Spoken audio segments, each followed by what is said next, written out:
खुश रहो,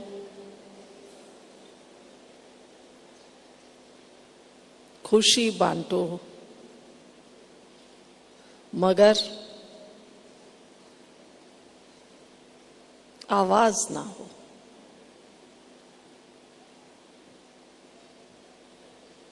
तब कहेंगे सच्ची खुशी।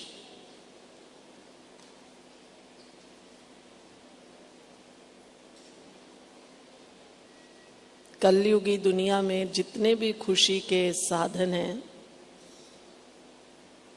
वह सब साधन आवाज वाले हैं।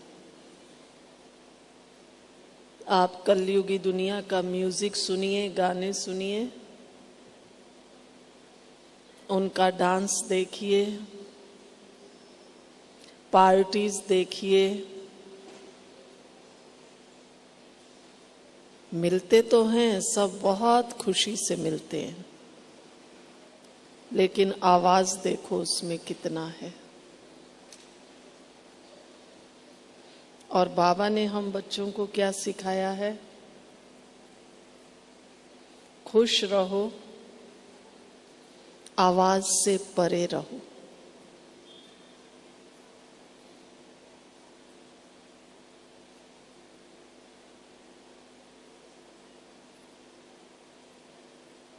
आप कहेंगे आवाज से परे? यही मैं आपको एक खुशी का गहरा रहस्य बताना चाहती हूँ। जितना आप बोलेंगे, जितनी बातें करेंगे,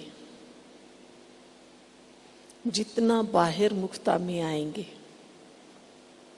अपनी मन और बुद्धि की शक्ति उतनी हमारी खत्म होती है। जैसे अभी अगर हम बहुत चल करके आए, थक जाएं, खुश तो होंगे, कहेंगे आज इतना चले हैं ना, थक गए हैं। चलने की खुशी भी है, लेकिन थकान भी है।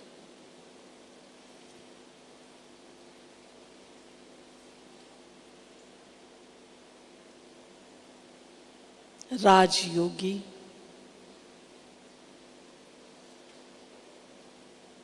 अपने वतन की यात्रा करता है,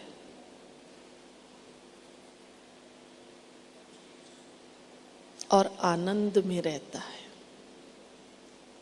वास्तव में आत्मा का जो स्वरूप है, वो सत चित आनंद स्वरूप है।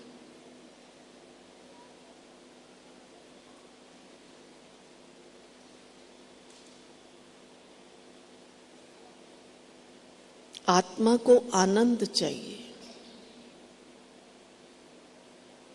खुशी भी एक पहलू है, सुख भी एक पहलू है। दुनिया भर के सुख मिले हुए हैं, घर में नौकर है, सुविधाएं हैं, ये सुख है बाहरी। लेकिन आनंद में हो ये जरूरी नहीं है।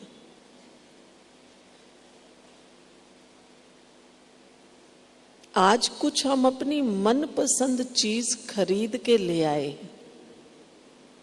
कुछ मनपसंद खा लिया, बड़े खुश हैं।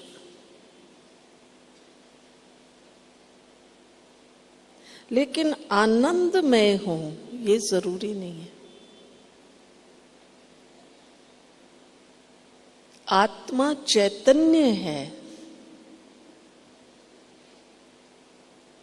लेकिन आनंद की अनुभूति जब वो अपने ओरिजिनल स्वरूप में स्थिर रहती है।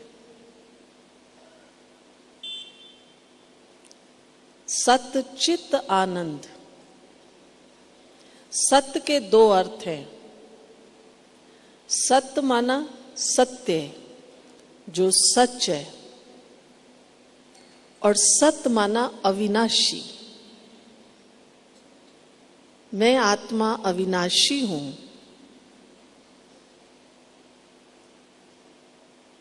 शाश्वत हूं।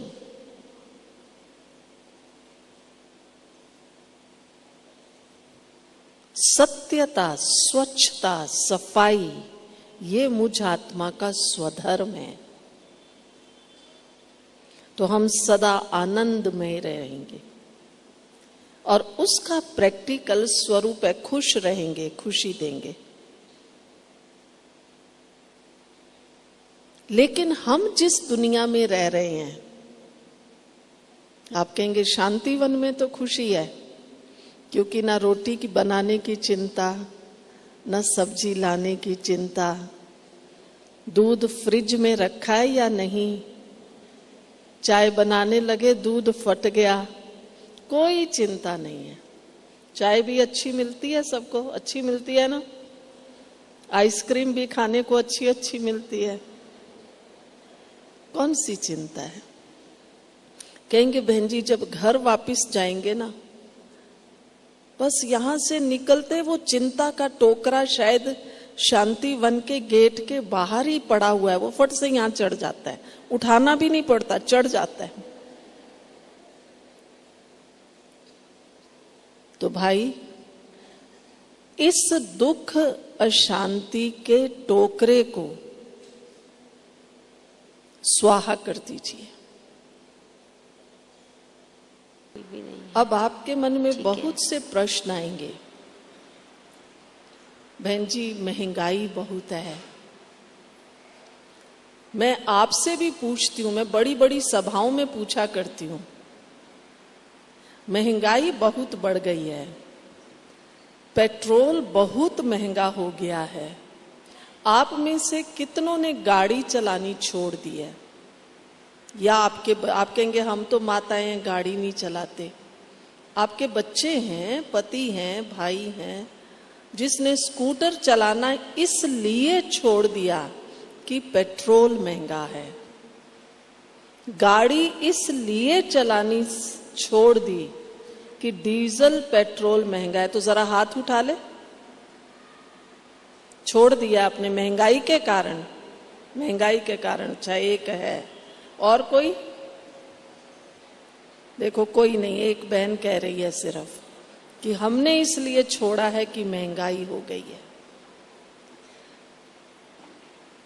मैं आपको बताती हूं महंगाई बढ़ रही है, उतना ही लोगों की खरीदारी बढ़ रही है। आगे बाथरूम चप्पल लाते थे ना, कितने की लाते थे? मुश्किल से 5 रुपया 10 रुपया। आजकल बाथरूम चप्पल भी 200 रुपए से कम नहीं है। तो हमने कोई पहननी छोड़ नहीं दी है। ये महंगाई क्यों है? महंगाई का कारण है अभाव, कमी। कौन सी चीज की कमी है? हमारे अंदर की दिल की जो उदारता है उसमें कमी आई है। आजकल आम का सीजन है, आप में से हो सकता है कोई ग्रामीण बैकग्राउंड की माताएं बहनें भी बैठी होंगी। हमें मालूम है आगे आम का सीजन होता था जब गांव में, जिनके यहाँ बहुत पेड़ होते थे वो टोकरे या छोटी छोटी टोकरी भी बना बना के एक दूसरे के घर में भेजते थे, हमारे पेड़ के ये आम उतरे हैं। आजकल भी मैं समझती हूं कईयों के घरों में ये रस्म होगा, बेटी कहीं ससुराल में है, उसके यहाँ चलो आम भेज दीजिए, आम का सीजन है। सर्दी का सीजन है तो गुड़ भेज दीजिए, लड्डू भेज दीजिए। तो ये सब क्या था? अंदर की उदारता। आजकल क्या हो गया है? स्वार्थ। जो कुछ भी है वो मुझे मिल जाए। तो जब हमारे विचारों में खुलापन, दूसरा खुलापन तो आया है जो नहीं होना चाहिए, लेकिन वह खुलापन जिससे सबको सुख मिले वो खत्म हो गया है। आप पुराने पुराने महल देखिए, मकान देखिए, उनकी छतें कितनी हैं? ऊंची ऊंची 10 फुट। और आजकल जो फ्लैट सिस्टम में मकान बनते हैं वो कितने बनते हैं? 8 से भी कम। आपको हंसी आएगी, आजकल लोगों की हाइट भी कितनी है? पैदा ही 8 फुट के नीचे होंगे तो उनकी हाइट क्या होगी? आगे बड़े मकान में खुली छत में रहते थे। आपको शायद ये लगेगा कि अजीब सी बात बहन बता रही है, लेकिन मैं आपको इसके पीछे का बहुत बड़ा राज बता रही हूं। अपने अंदर हम पहले शुभ भावना लाएं, तो भी आप बातें सुनते सुनते सोच रहे होंगे, कोई कहेगा बहन जी मेरा तो पति ऐसा है, शराब पी के आता है, बहुत मारता है, मेरा बेटा ऐसा है। कोई कहेगा मेरे जो परिवार के लोग हैं ना, देवर वगैरह वगैरह वगैरह, हमारा प्रॉपर्टी का झमेला बहुत है। आज से 4-5 साल पहले की बात है, राखी के अवसर पर मैं अपने जयपुर में एक सेवा केंद्र पर गई थी, और वहां जब हम लोग ये ज्ञान की चर्चा, राखी का रहस्य सुना रहे थे, मेरे सामने एक माता बैठी हुई थी, वो रो रही थी। तो प्रोग्राम के बाद मैंने पूछा आप क्यों रो रही हैं? कब से बाबा के घर में आती हैं? कहती मैं बाबा के घर में तो बहन जी 1-2 साल से आती हूँ, पर मेरे आगे बहुत बड़ी समस्या है। मेरे जो परिवार वाले हैं ना, देवर वगैरह, हमारे यहाँ बंटवारा हुआ है, तो वो मुझे मेरा हिस्सा नहीं दे रहे। मैंने कहा अच्छा, फिर नहीं देंगे तो क्या करोगे? कहती बहन जी आप बताओ, हम तो क्योंकि साधारण परिवार की थी। मैंने कहा आप कर सकते हो? कहती हाँ, आप जो कहेंगे मैं करूंगी। मैंने फिर उससे पूछा आप कर सकते हो? बोली हाँ। मैंने कहा आज से भूल जाइए कि इस मकान में मेरा हिस्सा है। आप कहाँ रहती? बोली किराए में रहती हूं। मैंने कहा आप किराए में रहिए, आराम से रहिए, खुशी से रहिए। अगर आपके भाग्य में होगा तो आपका अपना मकान अपने आप बन जाएगा। मीठी माताएं, आप सच माने, जब मैं नेक्स्ट टाइम फिर गई, वही माता बहुत खुश। मैंने कहा क्या हुआ, आप तो बहुत खुश हैं? कहती बहन जी अब हमारा अपना मकान बन गया, एक मेरा कमरा है और एक मेरा किचन है। मैंने कहा बंटवारे का? कहती आपने कहा था ना छोड़ दीजिए, हमने छोड़ दिया। बाबा ने हमें पता नहीं कहां से दिला दिया। अब जब मेरा उसमें भाग्य ही नहीं है, अभी भी थोड़े दिन पहले एक ने मेरे से पूछा बहन जी मैं अपने भाई पर केस कर दूं? मीठे माताएं, बाबा के बच्चों को इन बातों में नहीं पड़ना है। इतना तो भक्ति में भी मानते हैं कि जिसको भगवान ने मुंह दिया है उसको खाने को भी देता है ना ये कहावत या नहीं है? तो अगर भगवान ने मुझे भेजा है तो मुझे कहीं कोई छत भी दे देगा रहने के लिए जिसके नीचे मैं रहूं, या नहीं देगा? क्या विचार है आप लोगों का?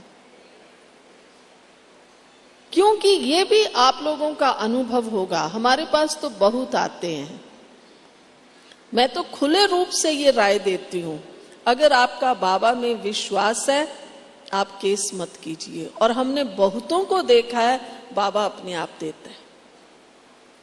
नहीं तो आपके सारे संकल्प, सारा पैसा कहां जा रहा है? उसी केस में जा रहा है, और चिंता और टेंशन। वकील ऐसा है, उसने जज को पैसा खिला दिया, उसकी तो चलती बहुत है। अरे आपसे ज्यादा तो किसी की नहीं चलती। आपको तो भगवान कहता है कहो बाबा, बाबा हाजिर हो जाता है। तो कौन बड़ा है? जज बड़ा है, वकील बड़ा है, या भगवान बड़ा है? क्या विचार है? आवाज तो आ नहीं रहा आपका। यूं तो आप बहुत जोर जोर से बोलते हो, हल्ला करते हो।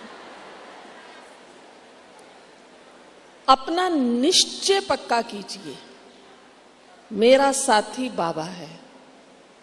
आपने यज्ञ का इतिहास सुना है। जब यज्ञ में बेगरी पार्ट था, कुछ खाने को नहीं रहा, तो भी बाबा निश्चिंत। हमारी मनोहर दादी थी, सुनाया करती थी, जिस दिन खाने को नहीं था तो भी जो भंडारे में खाना बनाने वाली थी, जो घंटी बजाने वाली थी, उसने पूछा बाबा आज खाने की बेल बजेगी? आपको अब तो हमारे यज्ञ का विस्तार हो गया ना। पहले हम लोग जब पांडव भवन में रहते थे तो वहां घंटी सिस्टम था, जैसे स्कूल में घंटी बजती है ना, खाने की भी घंटी बजती थी, क्लास की भी घंटी बजती थी। तो कहा आज खाने की बेल बजेगी? बाबा ने कहा हाँ बजेगी। मनोहर दादी कहती हम बाबा से पूछते बाबा आपको बाबा कहता मुझे चिंता क्यों, बच्चे उसके हैं, चिंता उसको है, मुझे नहीं है।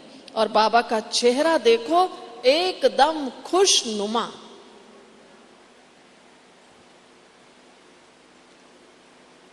तो सबसे बड़ी बात है हमारा बाबा में निश्चय हो। अरे आपका परिवार तो छोटा सा है, 2-4 बच्चों का। बाबा को देखो जिसके 200-250 बच्चे और खाने को ना हो, और बाबा कहे हाँ खाने की घंटी बजेगी, और बजी, खाना बना, पोस्ट आई, पोस्ट में पैसा भी आ गया। बाबा ने कहा जाओ लेके आओ खाने के लिए।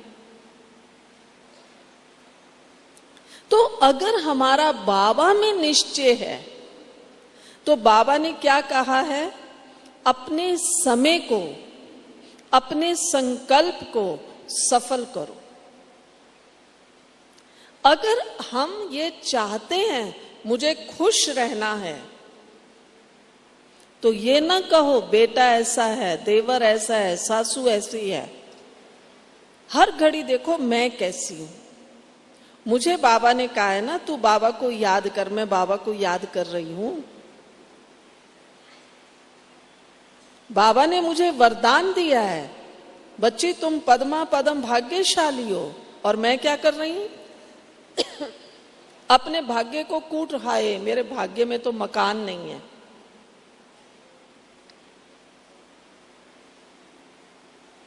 बाबा कह रहा है तू भाग्य विधाता की बच्ची है, और मैं क्या कर रही हूं? तो अपने अंदर निश्चय और निश्चय के साथ नशा। अगर आप बाबा की अव्यक्त मुरलियां पढ़ेंगे, बाबा कहता निश्चय और नशा दोनों। ऐसे नहीं रोते रहो हाँ बाबा तो साथी है, रोते भी रहते हैं फिर कहते हैं बाबा ऐसे को साथ नहीं देता। बाबा साथी है, पेपर आया है, पास करना है, बाबा मेरे पास है, मेरे साथ है। तो अगर हमें निश्चय होगा तो क्या होगा? निश्चय के साथ बेड़ा पार हो जाएगा। जिस प्रॉपर्टी के लिए हम लड़ रहे हैं, बुरा ना मानना, बताइए क्या वो कमरा, वो जमीन आप अपने साथ ले जाएंगे? जो ले जाएगा वो हाथ उठा ले।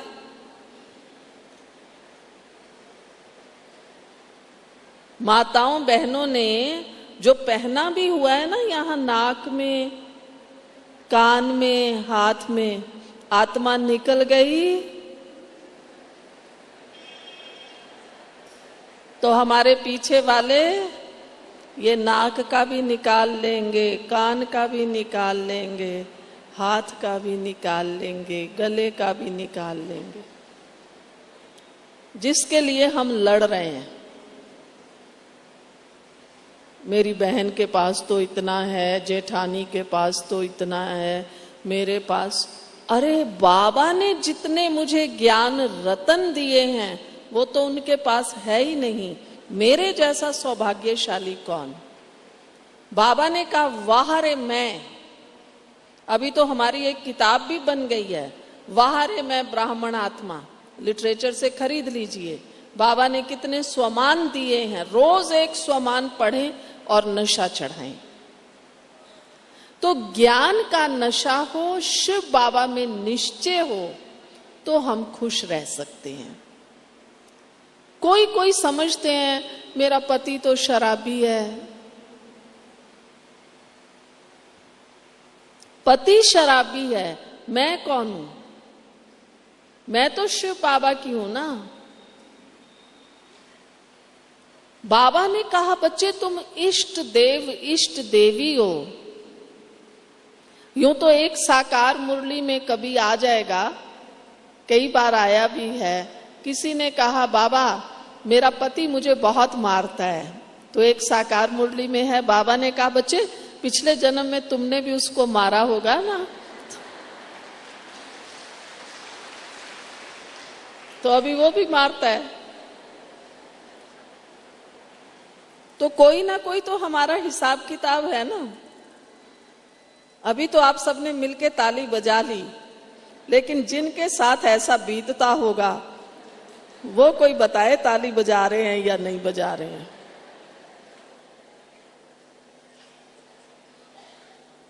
तो अगर अभी हमारे साथ ऐसा होता है, आप अभ्यास कीजिए, मैं इष्ट देवी हूं।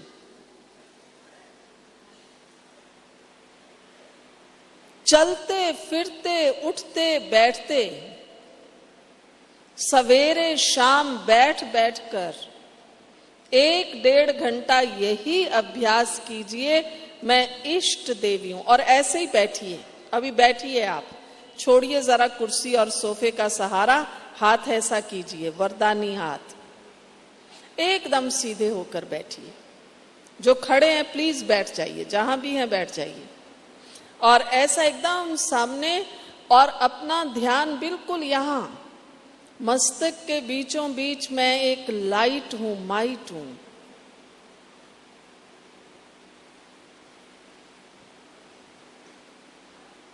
सर्वशक्तिवान शिव बाबा की किरणें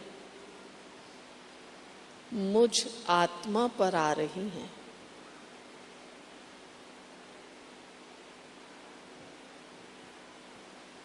सर्वशक्तिवान शिव बाबा की किरणों से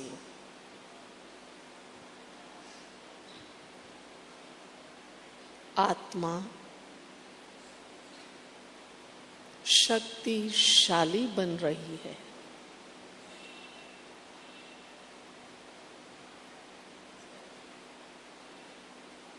यही शक्ति,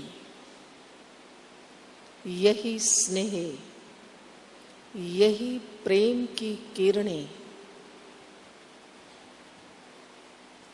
सारे विश्व को दान दे रही हूं। साथ ही साथ उस विशेष आत्मा के लिए भी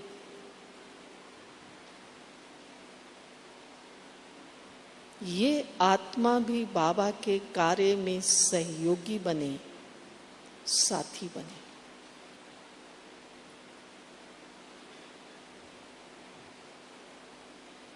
मैं लाइट हूं, माइट हूं।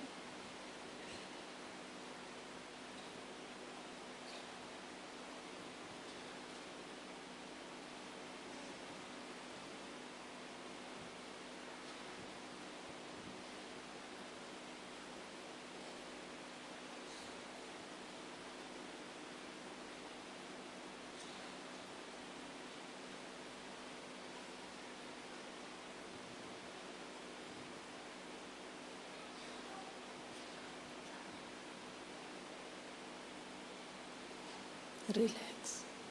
आप प्रतिदिन आधा पौना घंटा ऐसे ही योग में बैठिए। आप कहेंगे क्यों? ताकि आपका संकल्प इधर उधर ना जाए, आपको अपना स्वरूप स्थूल और सूक्ष्म दोनों रूप में इमर्ज रहे। मैं इष्ट देवी हूं, लाइट हूं, मैं माइट हूं।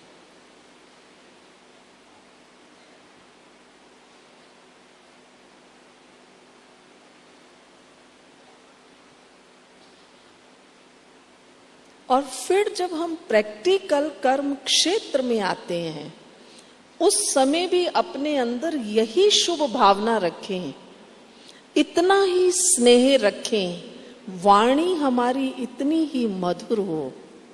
फिर ऐसा ना सोचें ये तो भाई आज भी पी के आ गया। वो तो उस आत्मा का जो पार्ट है वही करेगा ना, साक्षियों के देखो ना।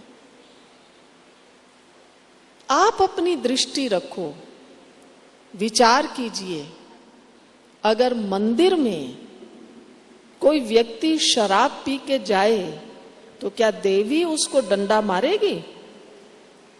मारेगी? देवी की मूर्ति मंदिर में ऐसे है, वो तो ऐसे ही है, चाहे वो हनुमान का भक्त हो, राम का हो, कृष्ण का हो,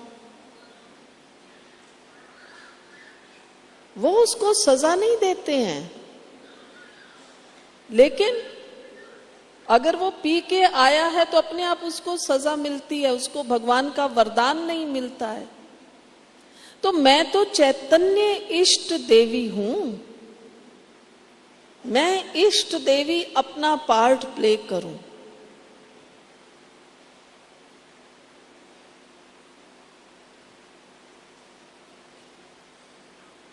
देवी का काम है शक्ति देना। चोर भी चोरी करने जाता है ना, वो भी पहले मनौती मान के जाता है। तो वो मनौती किस चीज की मानता है? अपनी सफलता की, अपनी शक्ति की। तो देवी तो शक्ति देती है ना। कई लोग कहते हैं बहन जी चोर को भी भगवान शक्ति देता है। भगवान चोरी करने की शक्ति नहीं देता है। भाई अब बिजली है, ये एनर्जी है ना। अब इससे हम माइक चला रहे हैं, हैलोजन चला रहे हैं, कैमरास चला रहे हैं। अब कोई सोचे बिजली उसकी तार खुली पड़ी उसको पकड़ ले, कहेंगे अरे बिजली तो सबसे खराब चीज है, पकड़ो तो मर जाता है। भाई बिजली पकड़ने के लिए नहीं है, आपको यूज करनी है ना। भगवान शक्ति देता है, आपने उसको कहां यूज किया है, ये तो आपके ऊपर है ना। मैं इष्ट देवी हूं, अगर मैं स्नेह की शक्ति देती हूं तो मुझे रिटर्न में क्या मिलेगा? आप 1 मास सवेरे शाम ऐसा 1 घंटा अभ्यास करके देखिए। वो आत्मा बदले या न बदले, लेकिन वो आपकी सहयोगी जरूर बन जाएगी। मेरे अंदर इतनी शुभ भावना पैदा हो जाए।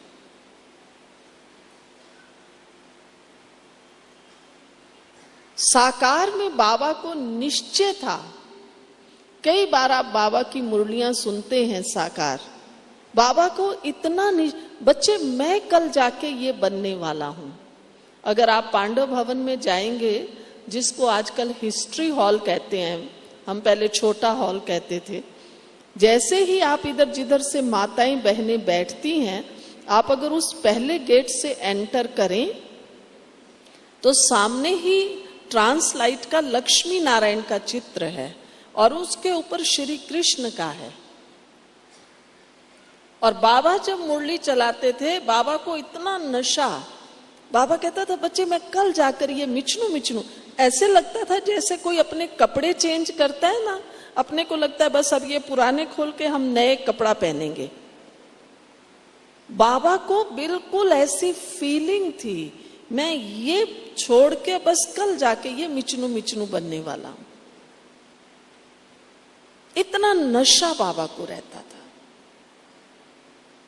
हम कहते हैं हम देवता बनने वाले हैं, क्या हमें दिन में आप अपने आप से सच्चाई से पूछिए, मुझे कितनी बार ये नशा चढ़ता है, मैं देवी हूं,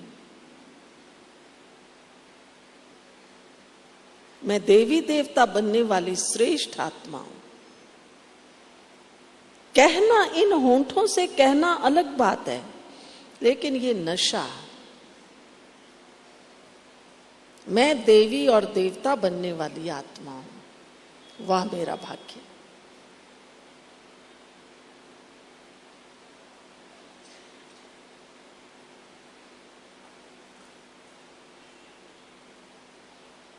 दादी जानकी सुनाती हैं, एक बार कहा मैं बाबा के कमरे में गई, देखा बाबा खड़ा है बिल्कुल ऐसा श्री कृष्ण की तरह, जैसे श्री कृष्ण का दिखाते हैं ना, ऐसे बांसुरी लेके बाबा ऐसे खड़ा। बाबा को इतना नशा रहता था।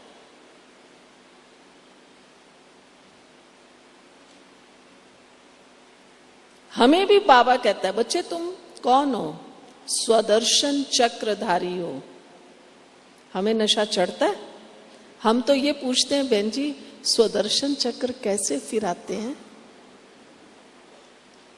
बाबा कह रहा है तुम स्वदर्शन चक्रधारी हो, और मैं पूछ रही हूं बहन जी स्वदर्शन चक्र कैसे फिराते? क्योंकि मैं सारा दिन प्रदर्शन करती हूं ना, है ही नहीं मेरे हाथ में स्वदर्शन। स्वदर्शन वाले की अंगुली ऐसे है, और प्रदर्शन वाले की, इसने ऐसा किया, इसने ऐसा किया, इसने ये बोला, इसने ये बोला।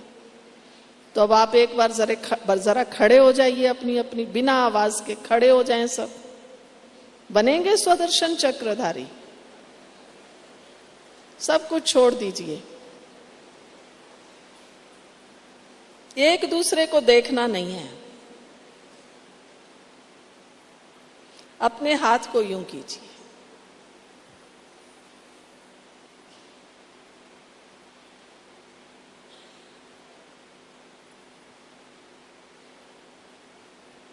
महसूस कीजिए,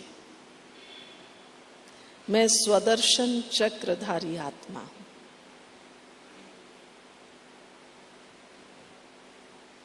स्व प्लस दर्शन, स्व माना अपना, स्वयं का दर्शन करने वाली,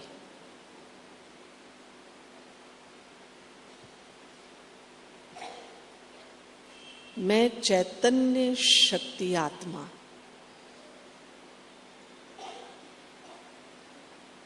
सत चित आनंद स्वरूप,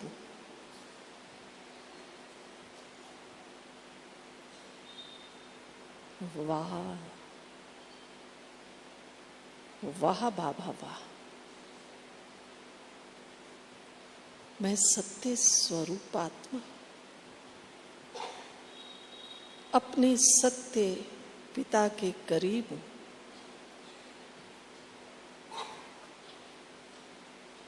सत्य पिता से शक्तियां ले रही हूं।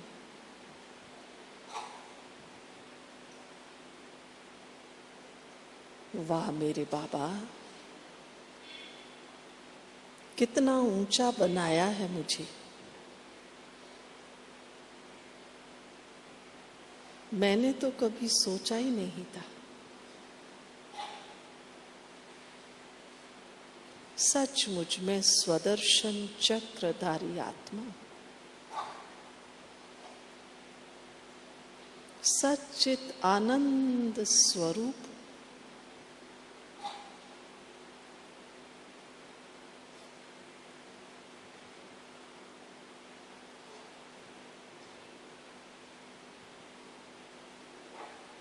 अब आप जहां भी खड़े हैं,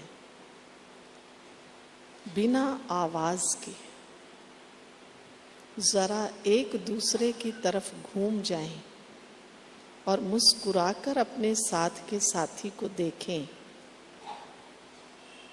और वाइब्रेशन दें, मैं स्वदर्शन चक्रधारी खुश नसीब आत्मा,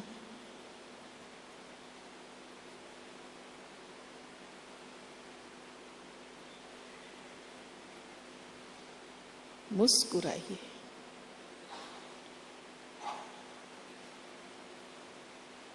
खुश नसीब आत्मा।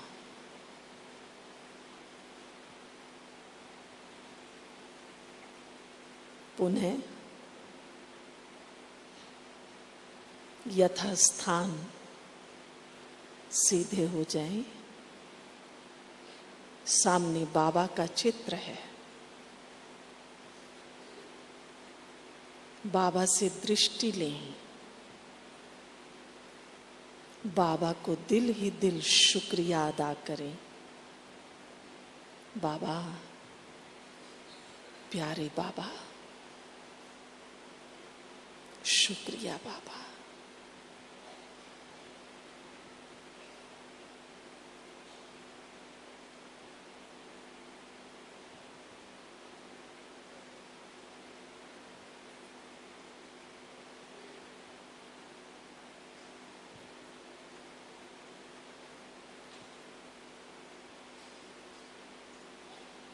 बैठ जाए। अब आप देखिए ये कितनी अच्छी स्थिति है। मन हो रहा है इस स्थिति को छोड़ें। हो सकता है आप में से कई बुजुर्ग होंगे, खड़े भी नहीं हो पा रहे होंगे, लेकिन आपके अंदर एक हिम्मत आ गई, आप खड़े हो गए। वाह मेरा बाबा, शुक्रिया बाबा। आप दिन में 10 बार ये अभ्यास कीजिए। मैं स्वदर्शन चक्रधारी आत्मा।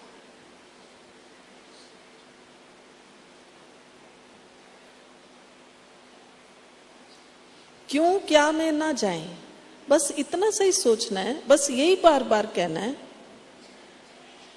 आप तो इतना ही कहिए, मैं शिव बाबा के आगे खड़ी हूं, स्वदर्शन चक्रधारी हूं, शिव बाबा शक्ति दे रहा है।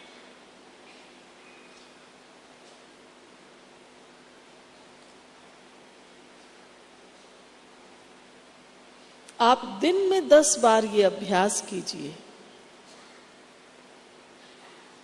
आप देखो आपके अंदर कितनी खुशी आ जाएगी। केवल खुशी ही नहीं आएगी, अगर सचमुच ये अभ्यास हम 10 बार करें, हमारी कई बीमारियां खत्म हो जाएंगी।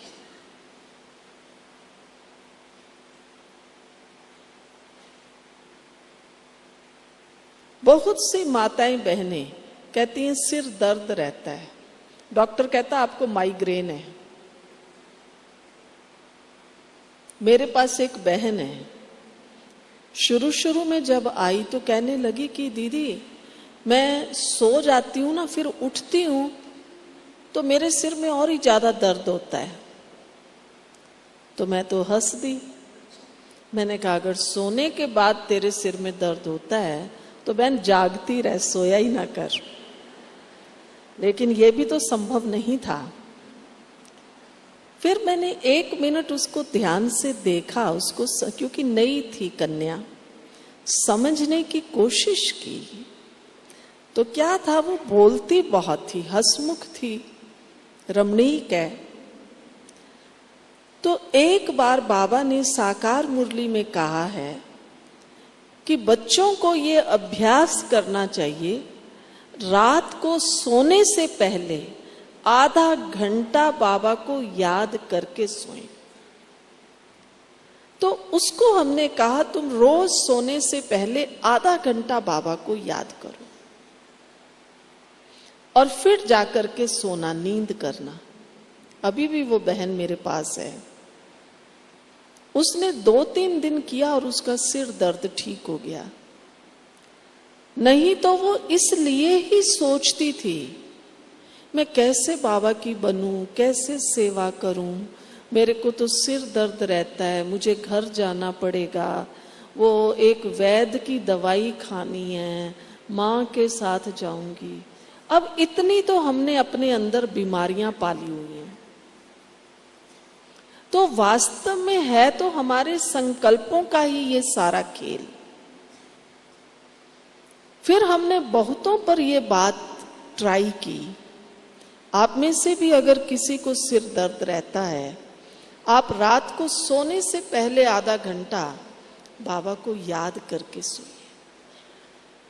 अगर आपने अपने घर में कमरा बनाया है या नहीं बनाया है, जहां आपने बाबा का चित्र लगाया है, वहां बैठ के आधा घंटा याद कीजिए। एक तो आपको रात को नींद बहुत अच्छी आएगी, आप निर्संकल्प होकर सोएंगे। दूसरा, आपको कभी भी सिर दर्द नहीं होगा।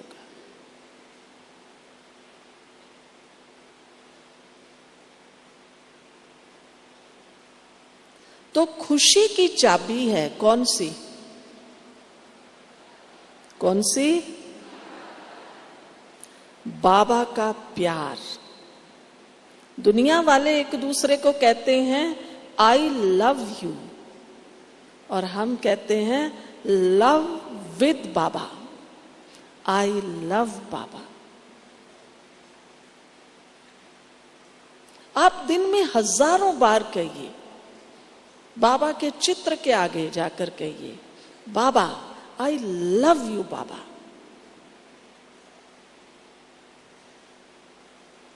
लेकिन इसी फोर्स से, इसी शक्ति से, आई लव यू बाबा। देखिए बाबा आपको कितना प्यार करता है, कितनी खुशी देता है, कितनी शक्ति देता है।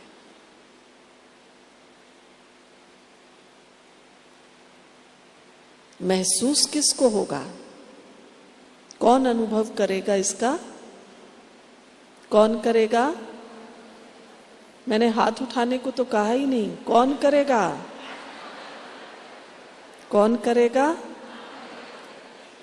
कहते हैं घोड़े को पानी के पास तो ले जाएंगे, लेकिन पानी कौन पिएगा? पानी तो घोड़ा ही पिएगा ना।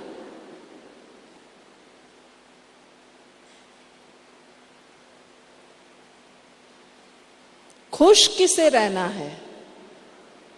मुझे रहना।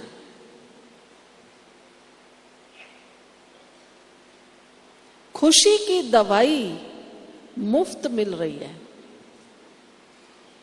खाएगा कौन? अभ्यास करेगा कौन? कहेगा कौन? आई लव यू बाबा। कहना तो मुझे है ना। आप दिन में हजारों बार कहिए, उठते बैठते कहिए, खाते पीते कहिए, बाबा आई लव यू बाबा। ऐसे नहीं, बाबा मेरा आपसे प्यार तो बहुत है। फिर बाबा आपको कुछ नहीं देगा। अगर कोई बच्चा डिसेबल हो, चल नहीं सकता है, उसकी टांग में पोलियो है, तो आप कब तक उसको गोद में उठा उठा के घूमेंगे? आप उसको ट्राई साइकिल भी दे देंगे, पर कहीं जाना कहेंगे आज तो इस बच्चे को घर ही छोड़ के जाएं, क्योंकि ये बेचारा तो कहां जाएगा। तो ये जो हम उदासी से, ढीले ढीले, सुस्ती से बोलते हैं ना, अगर मेरे मन में उदासी आई, ढीलापन आया, माना मैं डिसेबल बच्चा हूं, पक्का कीजिए क्या भी हो जाए, मुझे कैसा बनना है? डिसेबल नहीं, एबल बच्चा बनना है, पावरफुल बच्चा बनना है। मैं बाबा का पावरफुल बच्चा हूं। कौन हूं? कौन है? बाबा कहता है ना बच्चे, आप मास्टर सर्वशक्तिवान है। खुश रहने के लिए आज से, अभी से भाषा बदल लेनी है।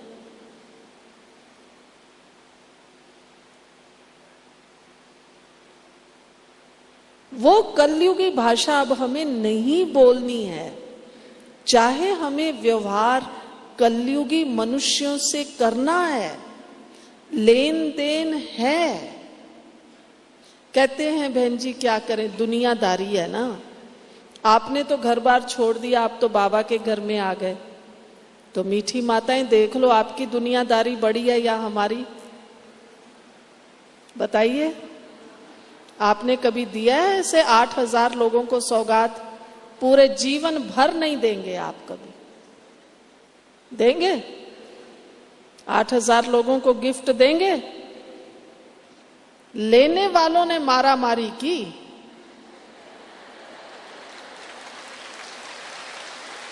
देने वालों ने तो मारा मारी नहीं की ना। आपने ताली बजाई पर मुझे अच्छा नहीं लगा। मैं आप सबसे एक बात, एक रिक्वेस्ट करना चाहती हूं, क्योंकि हम जब भी मधुबन में आते हैं हमें सौगात मिलती है, बाबा की सीजन में आते हैं सौगात मिलती है, मुन्नी बहन अनाउंस करती हैं, सौगात देने वाले लेने वाले भाई हमारे, आप देखिए जरा उनको कभी, उनकी मेहनत इस स्टेज की दीवार के पीछे इतने बड़े बड़े पार्सल उठा उठा के खोल खोल के धमाधम रखते हैं, और देने वाली बहनें प्यार से यूं दे रही होती हैं, ऐसे ही देती हैं ना। या किसी ने उठा के आपको ऐसे मारा, ले, किसी को मारा हो तो हाथ उठा दो। टोली देने वाले, सौगात देने वाले ऐसे दे रहे हैं, और हमें मालूम है हम सबको मिलेगा, हम मारा मारी क्यों करते हैं? मैं तो कई बार कहती हूं, आप इतनी लंबी लाइन क्यों बनाते हैं, खड़े खड़े क्यों थक रहे हैं, बैठे रहिए ना। जब आप देखते हैं कि यहां सीढ़ी तक लोग आ गए, अब आगे नहीं है, तो उठ के थोड़े से चले जाइए। देने वाले तो इतना फुर्ती से दे रहे होते हैं, लेकिन आप लेने वाले बल्कि वो मारा मारी में आप ही देर लगा रहे होते हैं। कंट्रोल करने वाले कहते हैं इधर चलो इधर चलो। तो कम से कम जहां तक मुझे मालूम है आपका ये 7,500 का ग्रुप माताओं का आया है, लगभग हर जोन से आया होगा, हर सेंटर से कोई ना कोई माताएं बहनें आई होंगी। पक्का कीजिए, हम बाबा से मिलने आएंगे, हम मधुबन में बार बार आएंगे, लेकिन सौगात के लिए भी बड़ी रॉयल्टी से आएंगे। अब ताली नहीं बजाई, जब ताली बजानी थी तो। हम खुश तब रह सकते हैं जब हमारे अंदर रॉयल्टी होगी। ये रॉयल्टी है। हम क्यों एक लाइन यहां से एक वहां से, वो वहां इतना, बेचारे भाई भी मैंने देखा हमारे पीछे बैठ जाते, कहते बहन जी हम तो माताओं को क्या ऐसे जोड़ते हैं हाथ, और कहते हैं बहन जी आप क्लास क्या कराते हैं। तो मैंने कहा आज तो मैं भी हाथ जोड़ के रिक्वेस्ट करूंगी कि आप आगे से कभी भी चाहे टोली लेने आएंगे चाहे सौगात लेने आएंगे, रॉयल्टी से आइए। मान लीजिए मेरे पीछे कोई खड़ा है, कहता मुझे जल्दी जाना, अच्छा बहन आप पहले चले जाओ। सौगात तो सबको मिलनी है, कोई रह गया क्या? जिसको ना मिली हो तो हाथ उठाओ। बाबा का घर, दाता का घर, हम सत्युग में चलने वाली आत्माएं, हमारे में तो बहुत रॉयल्टी, शान से आइए। आप बाप के घर में आए हैं, बाबा ने आपके लिए इतना प्रबंध किया है, शान से आइए ना, मारा मारी में क्यों आते हैं? ये हमारी शान है। कौन सी? शांति में रहना। शांति में रहना हमारी शान है, मारा मारी करना हमारी शान नहीं है। क्या विचार है आप सबका? अगर किसी को गलत लगी है ये बात तो हाथ उठाओ। गलत है? गलत है? गलत है? तो अभी हम क्या करेंगे? अपनी रूहानी शान में रहेंगे, रूहानी शान से चलेंगे। भोजन पर जाते हो ना, रूहानी शान से जाइए। पक्का कीजिए, गांठ बांधिए। अब हमें अपने में रूहानियत की शक्ति को भरना है। अगर रूहानियत की शक्ति को भरेंगे तब हम फरिश्ता बनेंगे। हमारा बाबा फरिश्ता दिखाई देता था। मैंने स्वयं साकार बाबा को देखा, मैं बहुत छोटी थी। था तो ये मेल फिगर, पुरुष था, लेकिन अगर आप बाबा के हाथ को कभी टच करते, पकड़ते, तो बाबा का हाथ यूं लगता था जैसे नहीं कोई बहुत हल्की चीज, रुई, लाइट की तरह। नहीं तो आप देखो भाइयों के हाथ कैसे हार्ड, ना ना, बाबा का हाथ तो बहनों से भी ज्यादा सॉफ्ट था। क्यों था? क्योंकि बाबा की अपनी मानसिक स्थिति, बौद्धिक स्थिति वो बहुत ऊंची थी। हमें जो ज्ञान मिल रहा है, हम खुशी तो चाहते हैं, लेकिन अपनी मानसिक और बौद्धिक स्थिति वही पुरानी रखना चाहते हैं। तो आज से क्या करेंगे? पक्का कर लीजिए, मैं इष्ट देवी हूं, सर्वशक्तिवान शिव बाबा की संतान हूं।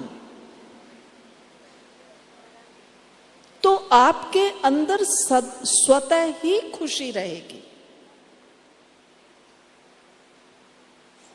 खुशी लानी नहीं पड़ेगी, खुशी खरीदनी नहीं पड़ेगी, खुशी मांगनी नहीं पड़ेगी।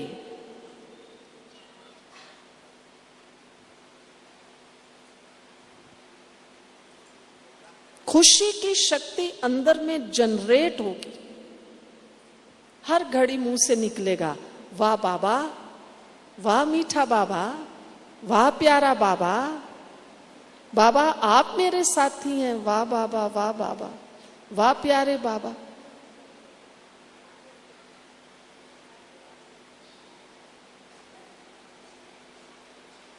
तो जब हमारे अंदर ये भावना पैदा हो जाएगी तो हम क्या रहेंगे? खुश रहेंगे। तो आप खुशियों की खान को अपने अंदर भर के ले जाइए। अब फिर ना पूछना, फिर ना कहना हम खुश कैसे रहें। हम खुश कैसे रहेंगे? जब इष्ट देवी बन के रहेंगे। हम खुश कब रहेंगे? जब स्वदर्शन चक्रधारी बन के खड़े होंगे। हम खुश कब रहेंगे? जब बाबा से कहेंगे, बाबा बस आप मेरे हो, आई लव बाबा। ठीक है? तो अब आप सब खुश हो गए? खुश हो गए? हो गए? अब तो पूछने नहीं आएंगे कि बहन जी मेरी ये समस्या है। चाहे आपकी जायदाद की समस्या है, बच्चों की समस्या है, पति की समस्या है, बाबा आप हो, बाबा आप बैठे हो, बाबा आप बैठे हो। तो चलो चलें, मैं समझती हूँ 6:30 हो गया है।